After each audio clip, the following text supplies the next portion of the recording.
जाफर जिन कौन था? वो करबला में इमाम हुसैन अलैहिस्सलाम की मदद क्यों ना कर सका?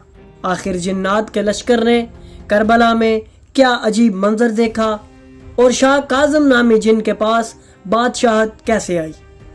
अगर आप इन्हीं सब सवालात के जवाबात जानना चाहते हैं तो जुड़े रहिए हमारे साथ इस वीडियो में।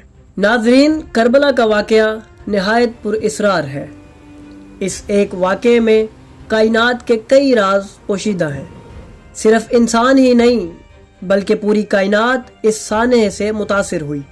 इस सानहे का असर सन 61 हिजरी में हर मखलूक ने महसूस किया, खा वो ज़मीन पर रहने वाले इंसान और जानवर हों या आसमान में रहने वाले फरिश्ते, हत्ता के जिन्नात जैसी अजीम मखलूक भी इस सानहे पर नोहा कुना थी। नाजरीन, आज की इस वीडियो में हम आपको जिन्नात पर होने वाले वाक़या करबला